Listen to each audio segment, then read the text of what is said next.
Hey guys, welcome back to Cook Like Sasha. Today I'm gonna show you how to create these amazing ackee and ring tostones.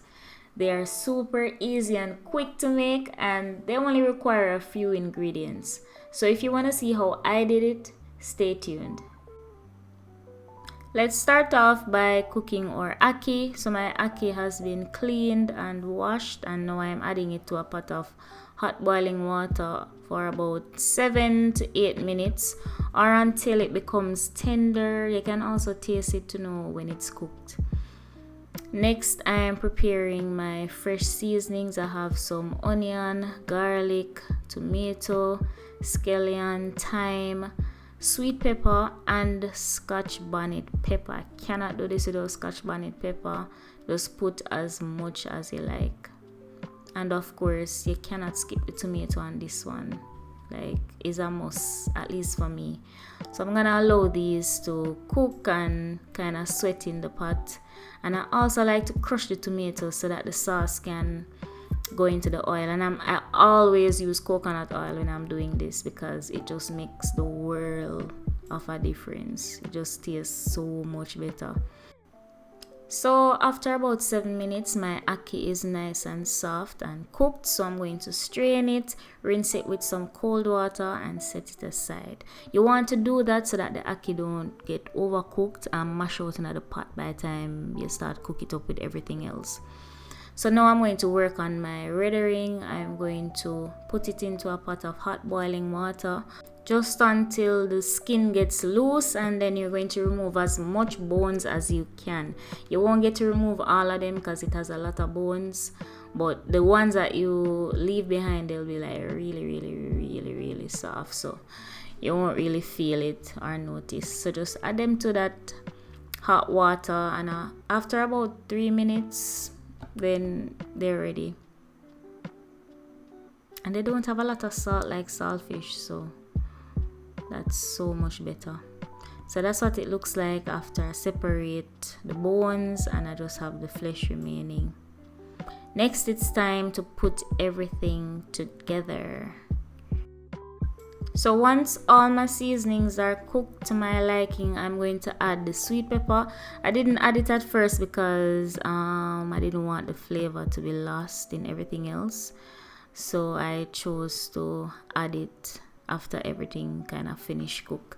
Now I'm going to add the ring and I'm going to allow that to just combine with all the seasonings and the coconut oil. And I don't know, the pan is dark so you can't really see it, but the tomato has released a lot of juice in the pot. Next time, just adding my ackee, and you don't need any more salt for this, guys, because the ring has enough salt. However, what I like to do is to just add a little bit of Badia complete seasoning just to give it that additional flavor, and then a little bit of black pepper as well. That's also optional. And just let everything combine and cook together, guys, and it's, oh my god, it's so delicious. Remember to like, comment, share and subscribe, and remember to click that bell icon so you'll never miss another video. So that's done. We set it aside and now we're going to work on our tostones.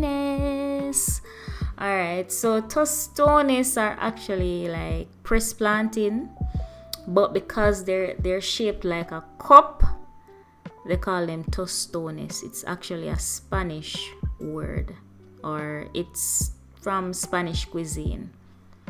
So it's not just regular pressed plantain, it's pressed plantain shaped like a cup. Alright, so we're gonna get started on that by peeling our green plantains and getting our oil ready at the same time. You don't need a lot of oil, although some people use a deep fryer, but it's not necessary. So guys, tell me, are you a green plantain person or a ripe plantain person? I like both, but green plantain for me is like the best thing ever. Like, we eat it with anything and everything at any time. So let me know, are you team green plantain or team ripe plantain? Comment below, guys. Alright, so once your plantain is done, you are going to cut it into halves. Like here I'm just showing you another way how to peel the plantain. If you don't want to do it whole like that, you can just cut it into smaller, more manageable pieces, and you can peel it that way. Super simple, easy to do. Next, I'm going to cut my plantains about 1.5 inches long, and I'm going to set them aside and wait until the oil is nice and hot, and then I'll start frying them.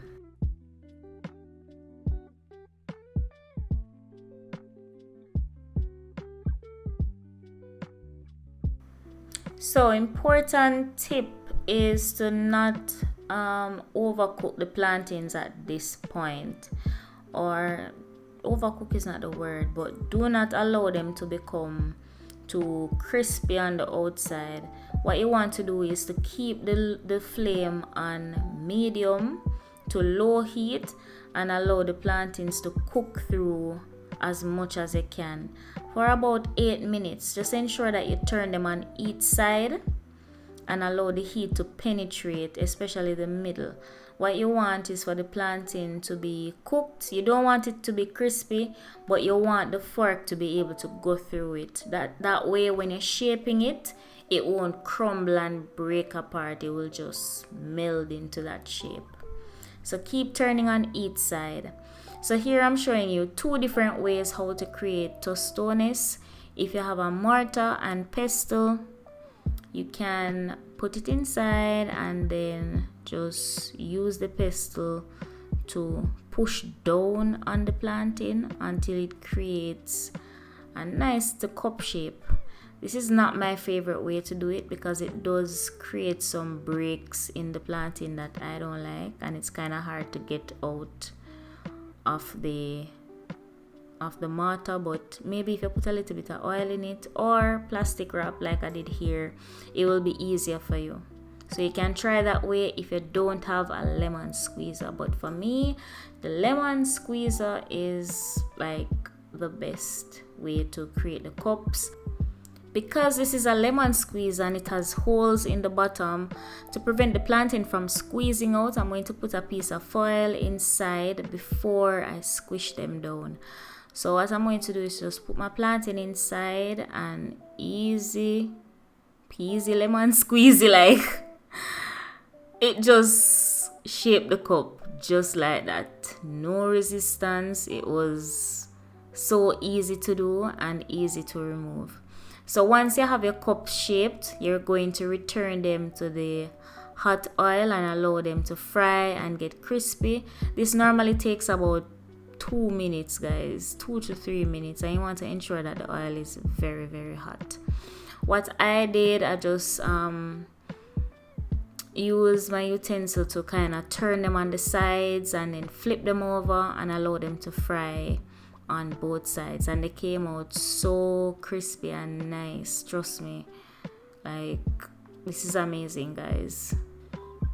Once your tostones are done, you're going to put them together with the ackee and the red ring and just stuff them with as much as you like, and you can always top them off with scallion or some parsley or cilantro or anything that you like, or you can just leave them plain, guys. Trust me, they don't really want anything. And these are so amazing, so delicious. By far my favoriteest thing ever, ackee and red ring. Trust me. And then plantain, when I love so much, shaped like a cup.